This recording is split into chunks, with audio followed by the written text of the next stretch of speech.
Hi, everyone, and welcome into the Sun Devil Source podcast presented by Jones Auto Centers. You might see we're in a little bit of a new setting here. This is our first time we're here at Rack Pool Bar in Scottsdale. We're right in the heart of Old Town. It's an upscale pool bar and lounge. If you've never been in before, come check it out. There's TVs all over this place lining the walls, and you can play some pool while you watch some football as well. But Gabby Chernoff and Chris Cartman, as well as we're joined by our writer and reporter, Luke Lendler. Luke, thank you for joining us and coming on the podcast today. We're just very excited to be here at the Rack. Chris, if you want to talk a little bit more about our partnership. Yeah, really cool opportunity. Ed Archuleta is the owner of Rack Scottsdale. Great location, super convenient for us to be able to come down here. We're going to be doing this as a lead-in to Monday Night Football. The rest of the year on Mondays, recording at around 4 o'clock. People will be able to watch us live in subsequent episodes of this. We'll have some bigger name guests that are going to be coming on, and we'll have some meetups where Sanctuary members, people who are Sun Devil Source subscribers, will be able to come in and check out kind of the podcast, interact with other members, see what we're doing, be able to visit with us, after the show. And so we're pretty excited about it. Very exciting indeed. And once again, big thank you to Rack Scottsdale for partnering with us and hosting us every Monday for the remainder of ASU's football season. We're excited to be here. Chris, let's get right into the matchup from last week. We're going to start off with the news and any injuries. From last week, Kyson Brown obviously tweaked his ankle. Jalen Moss and Justin Watley were held out of the game. And then Maxi Honator was a little bit banged up, not playing at full strength. So just your overall thoughts and updates on that. Yeah, tough break for Kyson Brown. Guy going home. We went to his high school to film part of the package that you did, Gabby, which was great. And then two plays into the game, 2 carries into the game, he hurt his right ankle and knocked out. Fortunately for ASU, Kyson Brown was supported quite strongly by Raleek Brown and Kanye Udo. And they have a strong, talented backfield, which is going to help them overcome the departure. Kenny Dillingham said he thinks that the likelihood is that Kyson Brown won't be ready for this week's game against Texas State. And then, Justin Watley was there, but he wasn't able to play. ASU's got a deep defensive end group, so they were able to, I think, overcome that reasonably well. The bigger loss, I think, was Jalen Moss. He's a guy who, when they don't have a slot receiver on the field, they have 2 tight ends. ASU played the game with a lot of 12 personnel, 2 tight end formations. And we know that the receivers are a challenge because of the focus on Jordan Tyson and Sam Leavitt's tendency to kind of emphasize trying to get the ball to him. So that's a little bit of a concern. Maxi Honator might be ASU's best offensive tackle prospect or best offensive line prospect, projecting forward to the NFL. But the reality is that he was degraded after not really practicing until Wednesday and being kind of limited. I felt like he didn't have his normal game. He gave up a couple tackles for loss. He had a holding penalty where he didn't anchor strongly enough. But he gutted it out and was able to finish the game. And I'm sure he'll probably be getting healthier as this week goes on. So really, Kyson Brown and Moss are the 2 names that may not play this week. Dillingham did say that Watley would be back, which is a boost for the D-line.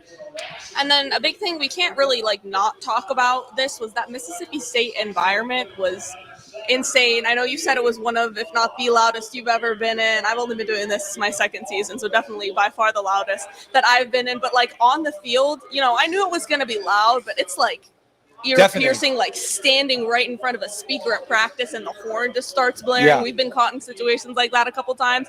So give you a little bit of a better idea of the kind of environment ASU was dealing with down on the field. Here's a little taste of what they were dealing with.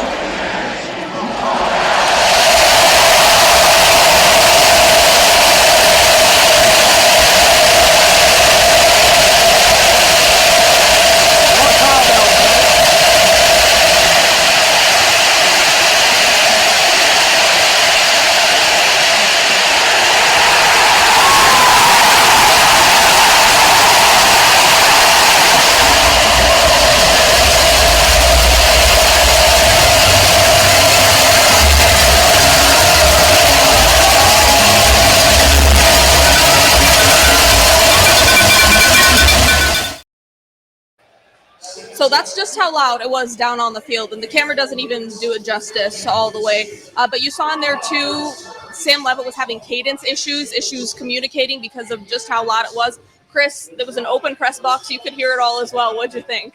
Yeah, atypical. Most of the press boxes are closed environments, and so you don't get the full experience. I was still hearing the bells rattling in my ears for like some hours after the game. It was that loud. When they were near the student section, which is probably even larger than ASU student section, which had a record 14,000 plus attendance, it was deafening. And you could tell that their clapping cadence was not being heard by Ben Coleman. And there were, I think, 3 or 4 plays in the game where the snaps came late or early or weren't anticipated. And that's going to happen in those types of hostile environments. We saw it when ASU played BYU in 2021. It was very similar, I think, to that. They didn't adjust to a fully silent adjustment.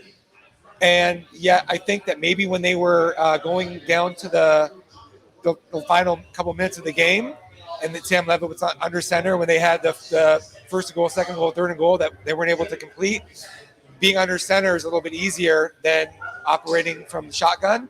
I think they might not have been able to operate from the shotgun in that environment. And I think that was potentially a little bit limiting to their overall operation. It just didn't end up costing them earlier in the game with a lost fumble or anything along those lines.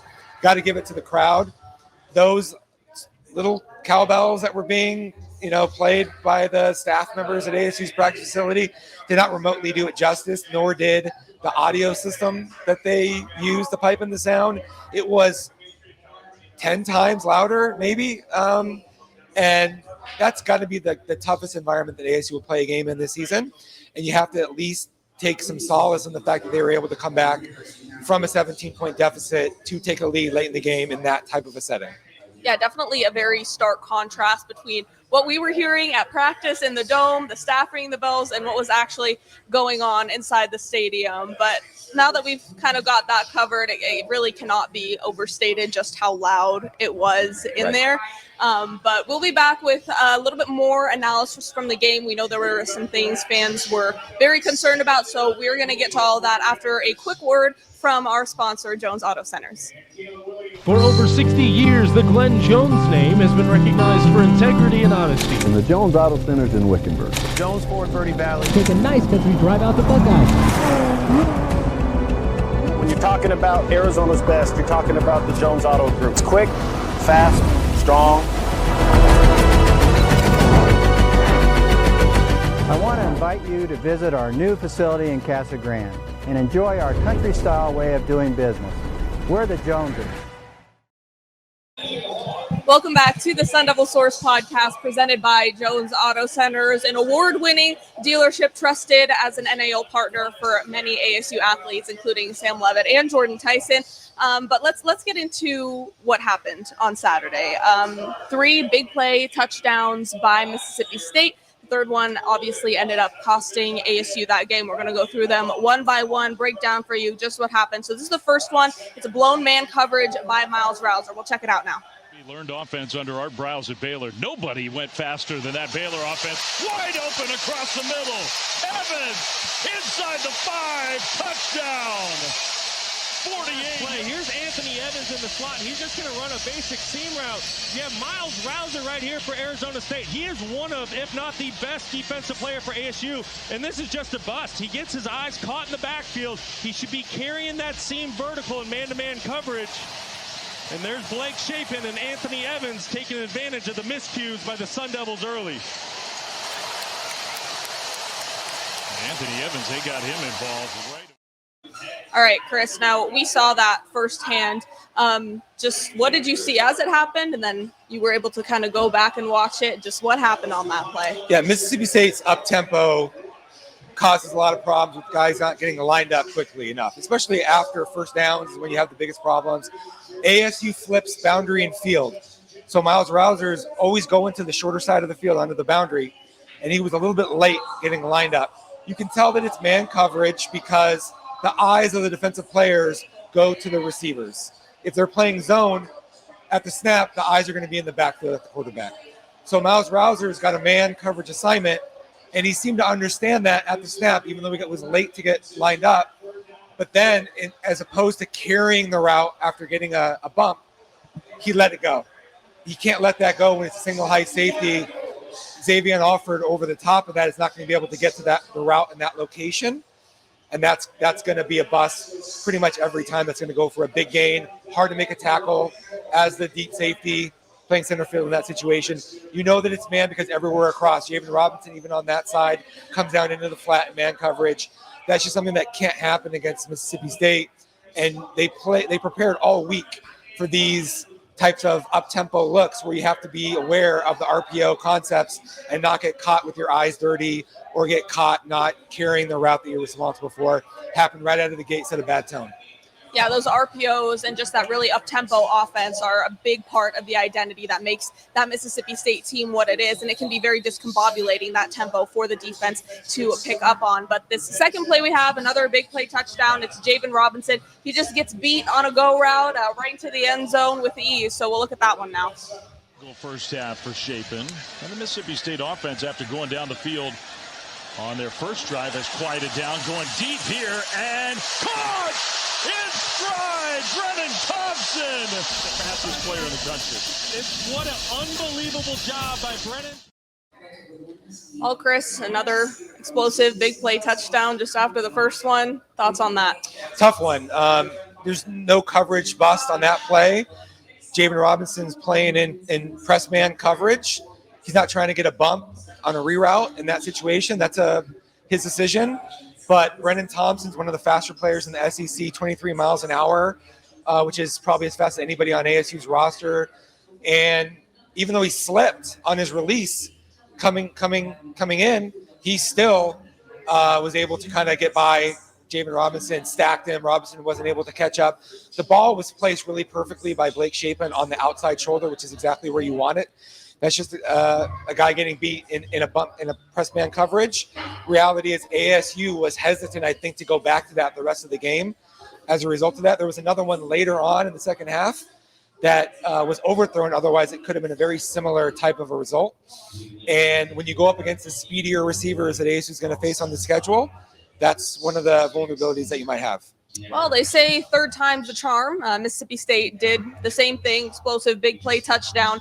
Right at the end, that place, I mean, we go back to the environment. That was like, if Javen Robinson's pick during BYU was like the loudest amount in America Stadium, if this was even louder than that. It was crazy. Much louder. Much louder than that. So we'll take a look at that one. That ended the game for the Sun Devils and secured that win. 2 plays to get 9 yards to keep the game going. Pressure was picked up. Chapin, wide open, caught across the middle. Thompson, touchdown! Tried to make up for it, but you can't catch the fastest guy in college football. And prior to that play, Arizona State had been playing prevent defense, soft zone coverage, keeping. Yeah, this was devastating for ASU, obviously, to take the lead and then have an opportunity to win in a tough road environment. And there's going to be a lot of questions, and already are, about the play call. In fact, Kenny Dillingham himself said that he regretted the coverage that they were in, which is cover 0. This is Xavier Alford on a safety blitz. He's on the number 3 receiver. You count them from the outside in, 1, 2, 3. He's in the slot. His foot gets caught on the receiver's foot on the release. Otherwise, he probably gets to Chapin before the ball is able to get out. He might have a sack, or certainly not the ball being able to be thrown on time and in rhythm. And look, ASU was in quarters coverage. That's one of the more conservative coverages. That's not a cover 2 where you're in a too high look. Quarters coverage means that you're dividing the field into force. And you had on that side Javen Robinson on the outside next to Kendrick Breedlove. And there was a switch release by Mississippi State, which basically means one receiver crosses the face of the route of the other receiver. And that led to, for some reason, Kendrick Breedlove getting caught and going to the post rather than carrying the slant, which was, or the out route, he covered the out route as opposed to going onto the post, which he's responsible for, which is the inner quarters on that side of the field, basically the seam. And Javen Robinson recognized that was happening, and he went to cover but it was too late. a lot of people, including myself, thought initially that maybe they were in a cover 3, in which case perhaps Breedlove was playing up and Robinson was bailing out to a deep third, but that wasn't the coverage, as Kenny Dillingham said today, and that's how you know that Breedlove had the bust. And if you're Brian Ward, putting Breedlove in that situation, he's new, this is his first time playing for ASU in that type of an environment, that's a big ask in that sort of a situation. The downside to it is if you play cover 2 with 42 seconds left or whatever it was, Mississippi State had a chance to get a completion of 10 to 15 yards, would be able to come up, spike the ball, get another completion. The field goal kicker's got a big leg. He could easily make a 50-something plus yarder to tie the game. So the concern, I'm sure, for Brian Ward was not wanting to be in a coverage that would have been so conservative that it would have given up an intermediate completion that would have then had only one more completion before a field goal could have tied the game. Quarters coverage, again, it's one of the more conservative coverages. There was a catastrophic bust on the play by Breedlove. ASU is going to learn from that situationally what it can and can't do with the players that it has to work with. Just a play before, Montana Warner was on the field, and they had been splitting reps, and that was a battle throughout camp to replace Shamari Simmons, one of ASU's best defensive players, right? And so they were burned in a situation where a year ago with Simmons on the field, that probably doesn't happen. They're able to cover that up, or Alford gets home and they get a sack, and ASU's probably walking out of there with the win. It's playing aggressively like that is kind of a hard thing to be too critical of, because you're going to take the same amount of criticism in the event that you play soft coverage and you give up a completion that then leads to a game-tying field goal. But for ASU to have 2 breakdowns like that and also give up a third big play touchdown, catastrophic. We're going to hear Kenny Dillingham's full thoughts on the situation in just a second. But, Luke, you were also covering the game, albeit from home. But you wrote a couple articles. You watched it just as in-depth as either of us could, probably with better angles, better replays. So what did you think on top of everything Chris said? Well, I wanted to echo what Chris said about kind of it's hard to criticize such an aggressive approach when you know that there would be just as much criticism on the other end. Similar for some of the flack that Dillingham might be getting for not going for it on 4th and goal from, what was it, the half-yard line in a situation that could have punched it in and gone up a whole touchdown. You can kind of understand Ward was probably seeing that and thinking, well, I'm going to get just as much criticism for not running this aggressive coverage. So I understand that logic behind it. But like you said, the communication issues really, they were apparent. We saw it on TV. The second Chapin let the ball go, you could tell it was a touchdown. The second he let it go, because you could immediately see right at the bottom of the screen, Breedlove and Robinson get mixed up, and they both follow the same guy. Robinson couldn't flip his hips around in time, and Mississippi State's receivers were just much faster than ASU's cornerbacks, really all game. They were more elusive. They were shiftier in tight spaces. They were faster on the outside. We saw it on that second go ball, just the wide out getting almost like he's a car getting through his gears faster than Robinson can and getting up to that top gear a lot quicker than Robinson can. It was a tough game in an environment where communication issues could have been just as prevalent on defense as they were on offense. You talked about, how loud it was there, and the Cowbells, obviously they weren't at their full force when Mississippi State was on offense, but that doesn't mean that ASU's defense couldn't run into pre-snap communication issues. And we'll hear Kenny Dillingham's full thoughts and his, hindsight approach to things now. Hindsight means for me, like, if something doesn't work, you always second guess yourself. It's the game of second guessing. I mean, at the end of the day, we struggled scoring in their end zone and we had penalties in their end zone, right? So you don't want to play that game for OT, right? Because if we play that game for overtime with the Cowbells in that environment, right, we're going to have to play perfect football down there to win. So their kicker last week kicked a 55-year-old field goal and nailed it with space. So they're 18-ish yards out of field goal range, 35, 40 seconds left to go at that point. We had an opportunity where we feel like we could sack the quarterback and end the game. And we were right, and be in a bracket, shelled-ish coverage where we're giving up quick game. They called a double move. We didn't hit home. So you're like, dang, if we hit home, we win the football game. But, so hindsight to me is it didn't work. So that sucks. We didn't hit home. It didn't get the result we wanted. So I always look at that and say, man, could we have hit home playing a cover 3 pressure? Could we have hit home with just a 4-man rush? Maybe, right? But we felt like we had a guy that we had a chance to come free, and it didn't work. So.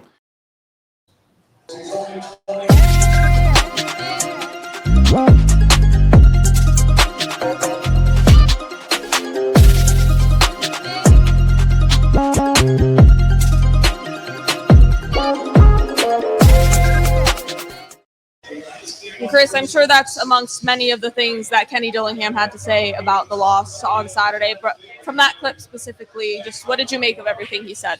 Very interesting, because I asked him during the press conference what his level of communication is like on the comms with Brian Ward during the game, because he obviously could say, I want to play cover 2, Tampa 2, whatever. It's one of their coverage shells that they've used earlier in the game. He didn't say that, so he allowed Ward to make the call. And so it was more of a hindsight perspective that he had, right? And I think that's something that they probably learned from. The reality is that they're going to have to figure out their personnel, what they can do situationally to try to not have those things happen in the future. And I'm sure that Ward and Dillingham are learning how to interact about those certain things when they're in the game.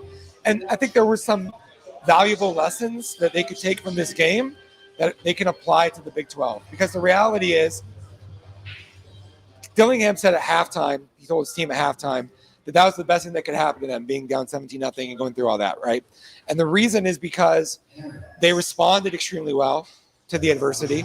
And it ultimately, no matter what fans think or believe or whatever, it's not going to matter if ASU goes on to win the Big 12. And if ASU loses the Big 12, it's not going to be in the CFP anyways. So you kind of have to win the Big 12 to get there. And that doesn't mean that the loss is okay by any stretch.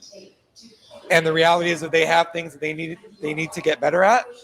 Dillingham is still a young head coach who's learning despite whatever happened last season. And there are going to be things that you take from experiences that you build upon. This is one that in the moment he probably could have said, hey, I want to be in Tampa 2. And if they kick a game-tying field goal, so be it. He didn't, probably because he didn't want to go to overtime and play on the side of the field where the students were being that loud and where ASU had just struggled to not be able to punch the ball into the end zone. And ASU did, they rallied all the way back. They took the lead at one point, and it was all because of the run game. The run game they established, especially with Kanye Udo and Raleigh Brown. I mean, those two looked great after Kyson Brown was taken out of the game early. But Sam Leavitt was a big issue for the offense, especially in that first half. And you mentioned things that fans are concerned about. It'd be hard for me to imagine that there weren't people out there who were a little bit eyebrows raised after Sam Leavitt's performance. We have a couple of clips of maybe some miscues by him, some overthrows on top of what you are about to see. So we'll take a look at those. Very smart with the football here. You're backed up to the student section, 3rd and a mile. Pressure comes immediately, and Leavitt goes down. Inside the 5, Will Whitson in this first half, and Will Whitson is a big reason why. Man, is he making an impact in his first year in Starkville. Pressure again coming. Leavitt having to escape on 3rd and 18, buying time downfield to nobody. Intercepted. I shouldn't say nobody. He just threw it right to a Bulldog. You say that's as good as a punt? And that's about all that ASU has been able to do in this first half. Punt or throw the ball to the other team.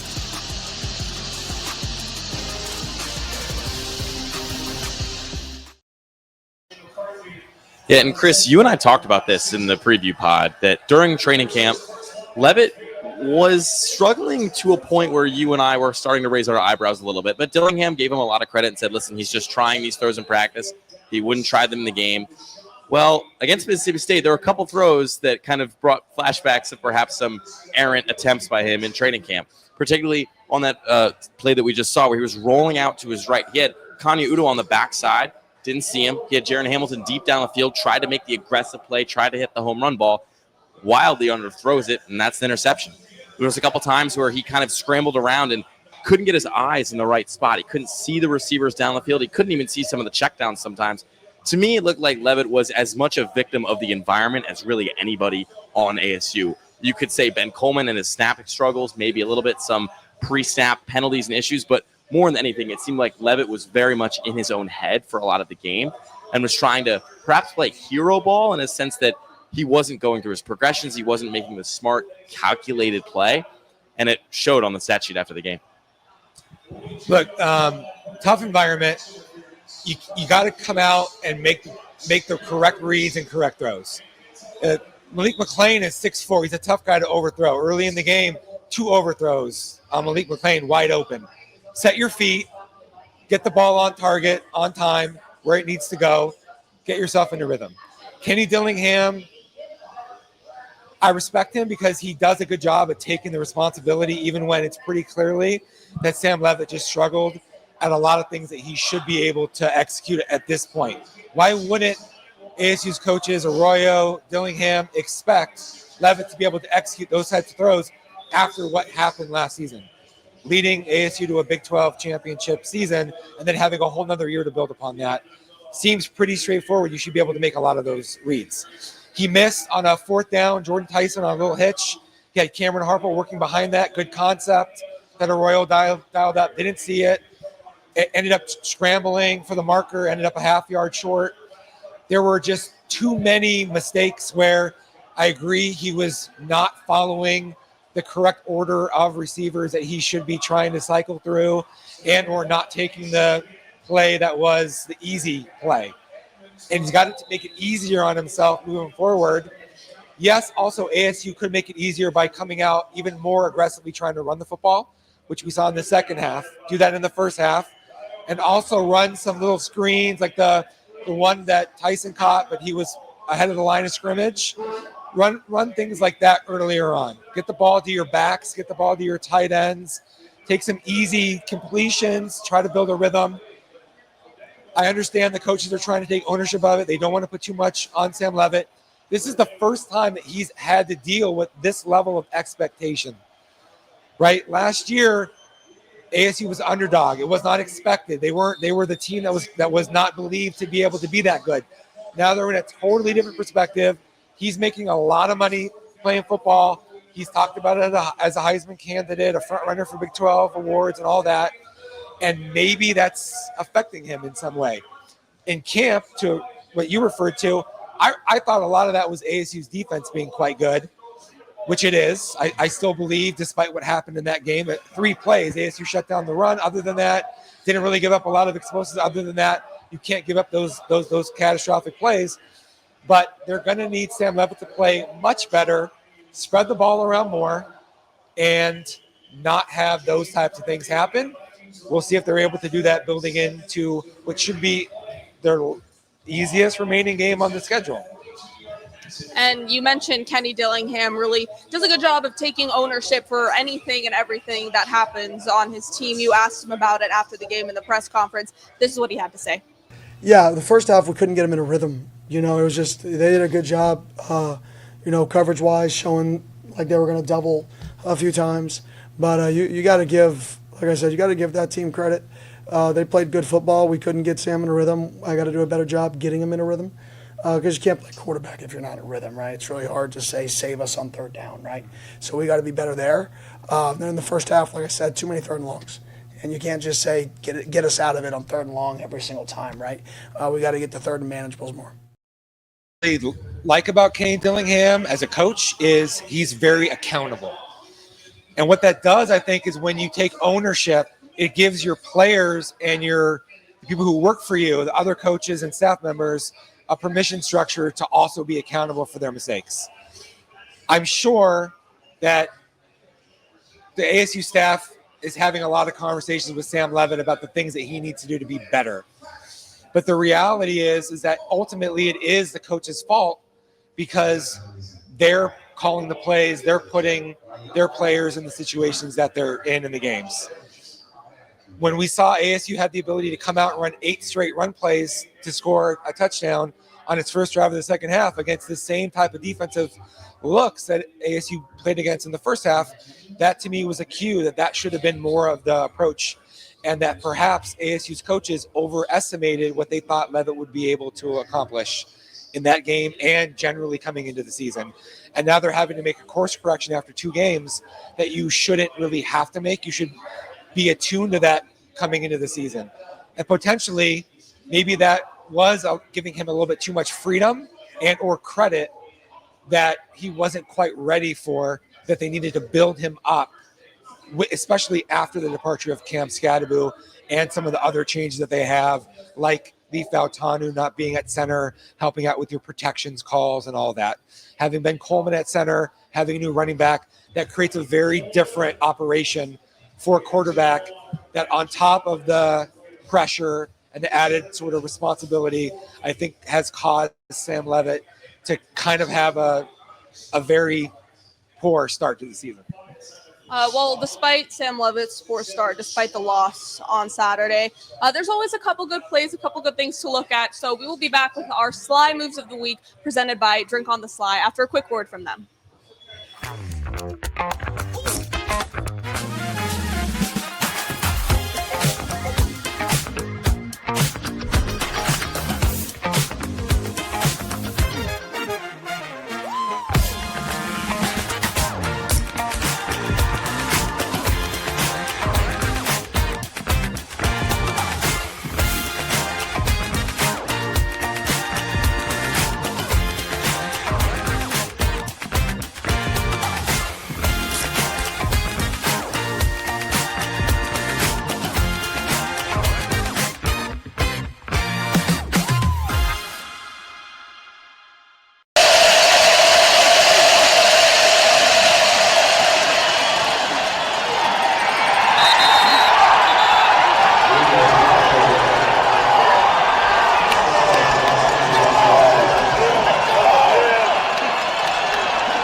That was Kanye Udo's first touchdown as a Sun Devil and ASU's first touchdown of the game, the thing that sparked the comeback as they came all the way back. And like I said earlier, eventually took the lead. Luke, what did you see on that one? Well, Kanye Udo is a guy who, after the first week of the season where he really didn't play that much, and Arroyo didn't really have a specific answer for how he would be utilized in the future, you almost kind of zoomed out and thought, I'm a little wary of what his role is going to be this season. How relevant is he going to be to this offensive attack? And then he showed exactly what they brought him in for Army in that game against a physical front.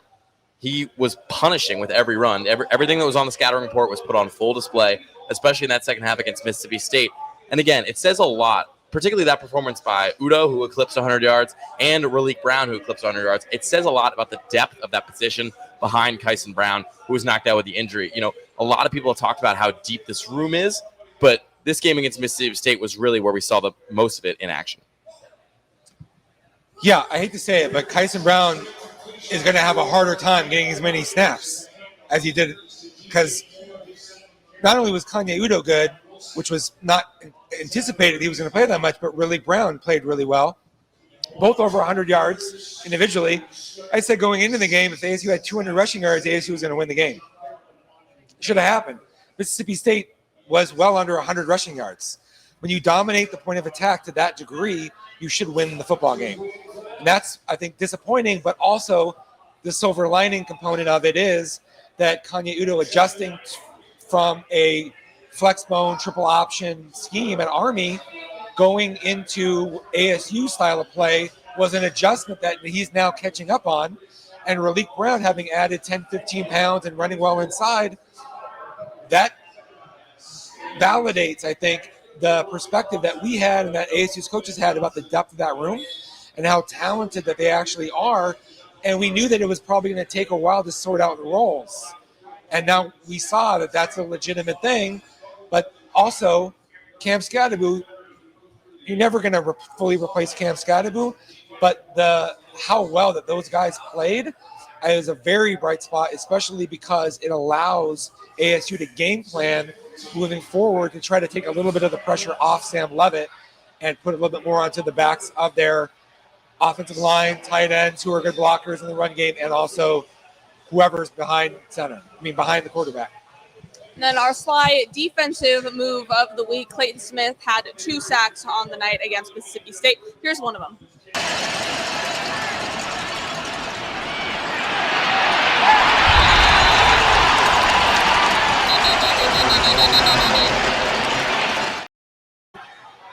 Clayton Smith was a guy coming into the season that certainly saw his expectations raised. He got a little bit of fanfare in the national media in the offseason for, the weight he put on, how quick he was, how strong he was. Didn't get a sack in the first game. It really showed it here in the second game, picking up two to his name. And on that play in particular, Dillingham talked about it in his press conference today, that Clayton Smith was using a lot more bull rush techniques than he could last season. That's a big part of him bulking up, getting stronger. A lot of guys on that defensive line have bulked up, gotten stronger. I mean, they have their eyes on the next level. And when you want to play the next level, you got to be able to really knock an SEC right tackle off the spot. And that's exactly what Clayton did twice last night. That sack was just one of a host of impressive plays he had in this game. And he's just a guy that after 2 sacks, after 2 weeks, he's on pace, for a double-digit sack season if you really look at the numbers per game. Again, will that be realized? We're not quite sure yet. But it's certainly a strong start that he would want from a guy who had as much national fanfare as he did in the offseason. One of his sacks was a wraparound, like a twist action. I feel like that's kind of what ASU needs to get to more on its third down package. They don't have the twitchiest edge guys who are racing around the tackles and being able to win just with pure speed. So they're having to get more physicality in, more secondary pass rush. I think Justin Watley not playing and not really maybe having his best performance against NAU before he got hurt is going to allow a different component to that to also kind of show through. They probably need to get Albert Smith on the field more when they want to have that twitchier edge component. They went with Roman Petrie on a few snaps, trying to get him involved a little bit more. I do think that they're going to not be able to win the edge as much as they would like to with this group, but they're still going to be able to manufacture pass rush overall well enough when coupled with some of the coverage that they've had that it's probably not going to end up biting them too much. So the heavier, stronger, more physical front that they have all across, headlined by Clayton Smith, showed up in this game. Taking a look at some of the kind of micro plays, good things within it. Obviously, at the end of the day, ASU did lose the football game. So for both of you, just kind of a bird's eye view, zooming the lens all the way out, big picture takeaways from this game, and if there's any silver linings to the loss. Well, Chris talked about it earlier on. When you play in a league like the Big 12 that might not get the same recognition from the College Football Playoff Committee that the Big 10 and the SEC do, basically your only guaranteed route to make the playoff is, of course, winning the conference. Get the automatic bid. When you play in a conference with as much parity as the Big 12 has, you can kind of talk yourself into saying, well, it's not that bad that they've lost a non-conference game. Obviously, the lessons that you take away from it and the struggles they put on film are probably the biggest concerns more than the tick in the loss column. So I'm intrigued to see especially how Leavitt is going to respond. They're going into a game against Texas State with a defense that has given up 30 or more points in both of its games so far this season. It's the kind of game that really needs to be a get-right game for them. And at the same time, just taking the spotlight off of the team, they're no longer ranked, I think could actually be a pretty helpful thing down the line. Clearly, Dillingham's team was the hunters last season. This season, they were the hunted, and they didn't handle it perfectly right away. So a couple weeks out of the spotlight, playing Texas State. They have a big road game against Baylor to start conference playoff, but a couple weeks of kind of getting right, putting their head down and working, I think could be very beneficial for this team in the long run. Yeah, see, I wanted to see if they had the mentality, that dog mentality that they had last year that allowed them to come back against Texas and win a bunch of one-score games, the most in school history. When you're faced with that level of adversity, being down 17-0 on the road, and then coming back from that to take a lead, I think that shows that they still have that within them, even without Scadaboo, without Shamari Simmons, Caleb McCullough, and other players. That's a very positive thing that they can build upon, especially when they showed that their run game is still there. Ben Coleman's going to get more accustomed to playing center, more familiar with Sam Leavitt, working with him, that relationship, that center QB exchange. They're not going to play in hostile environments anywhere near that level for most of the games that they play in this season.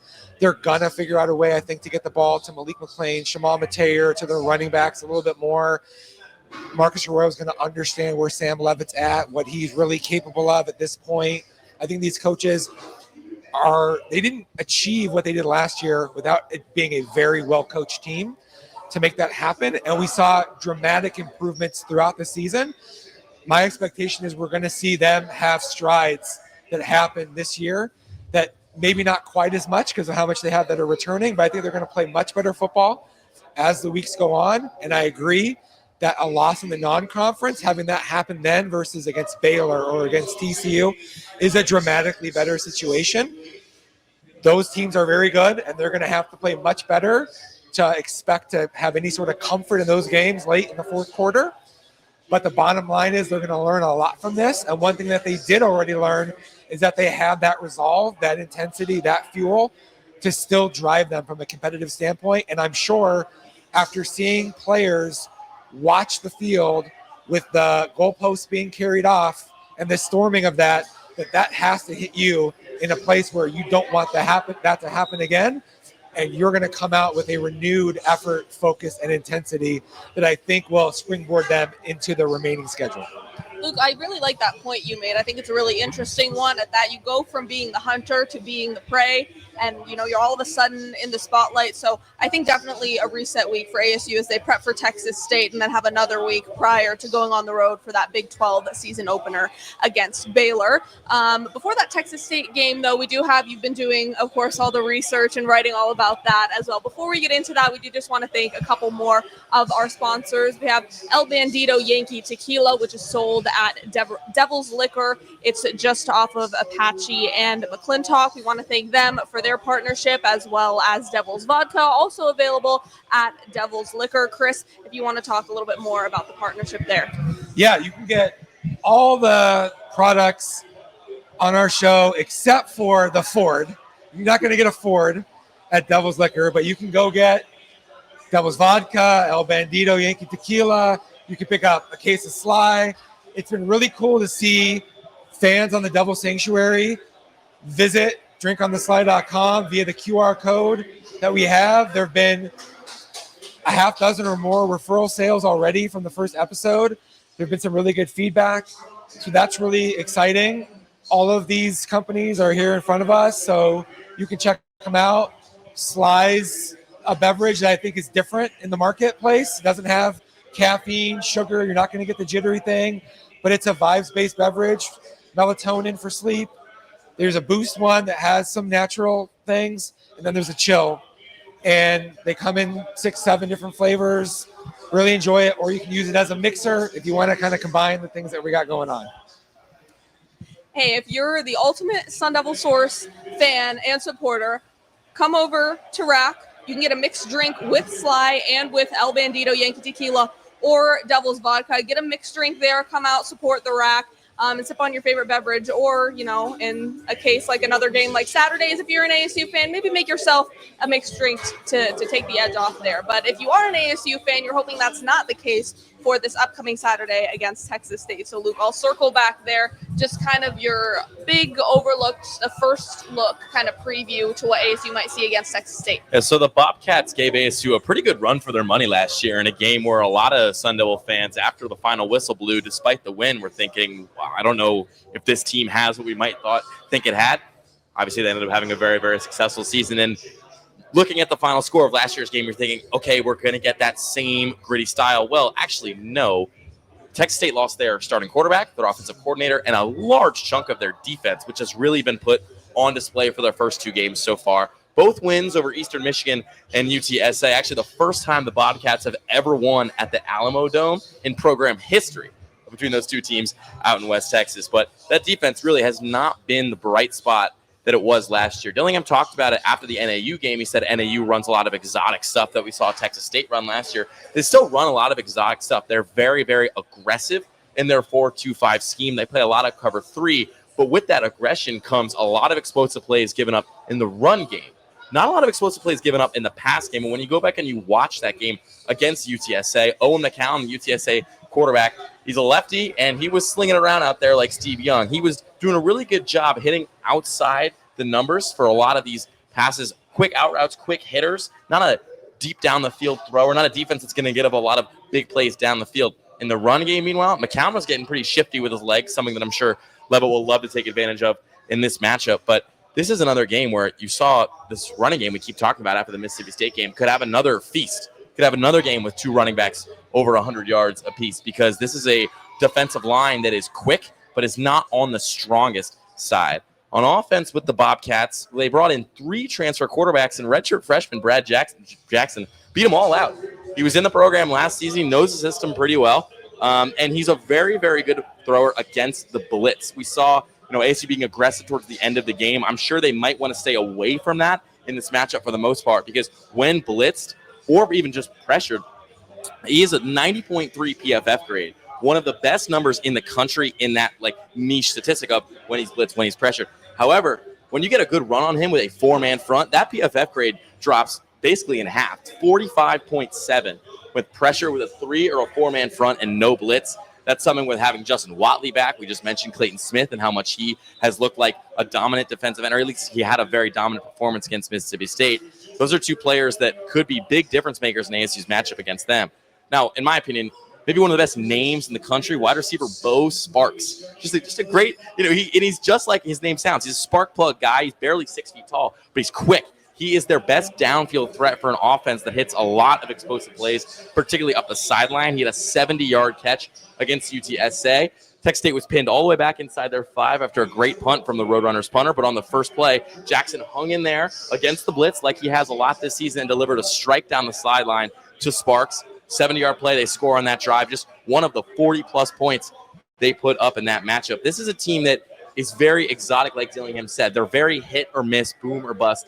And it's going to be on, again, the discipline of ASU. And particularly, I'm looking at that 4-man pass rush of Arizona State. Can they get enough pressure on this quarterback without blitzing him to maybe force him to make some errant throws, and then let Leavitt and the run game really take control on the offensive side?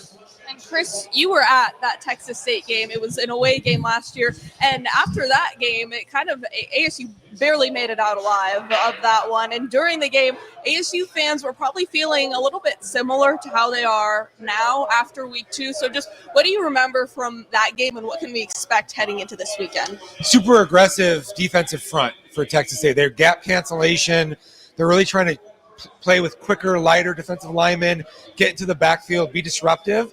And ASU's offensive line struggled with that last year. They weren't recognizing where some of the pressures were coming from. They weren't getting their hands into places. I think that is the type of defensive attack that ASU's tended to struggle a little bit more with versus the heavier, bigger body, 2-gapping styles, the Mississippi State style. And so we're going to have to see how much that ASU learned from that experience with 4 offensive linemen back to be able to still run the ball successfully. There are going to be some gash plays with ASU speed in the backfield, but can ASU do it consistently without having defensive color flashing into the backfield? And then can Sam Leavitt have time to operate, get the ball out on time, early down, high completion rate, success? They're not going to give up probably a lot of big plays over the top, but they can be beat between the run game and a lot of the underneath coverage type of concepts. And then on the other side of the ball, I feel like, ASU's defense is going to need to have a good 4-man pass rush because they're not a heavy blitz, and they're probably not going to do it against this team. They're going to play a lot of their base cover 3 match and make Texas State drive the ball with short dink and duck completions. Probably not going to be able to run the ball that well against ASU's defensive front. So it's going to take a young quarterback who hasn't done it before against a good defense, completing a very high percentage of his throws to drive the ball down the field and then convert those opportunities into touchdowns in the red area to have a chance to hang with ASU. Well, a full Texas State preview podcast. These two are going to get into the very, very nitty-gritty of everything 2 days before that matchup. That one's hosted by my fellow Sun Devil Source videographer, Jacob Brooks. So look out for that one coming on Thursday evening. Until then, we really appreciate you for watching. This is our first one, like I said, at Rack Scottsdale. So a huge thank you to them for their hospitality. Thank you to Jones Auto Centers, drinkontheslide.com, El Bandito, Yankee Tequila, Devil's Liquors, and Devil's Vodka. For Sun Devil Source, Gabby Chernoff, Chris Cartman, and Luke Lendler. We'll see you in the next one.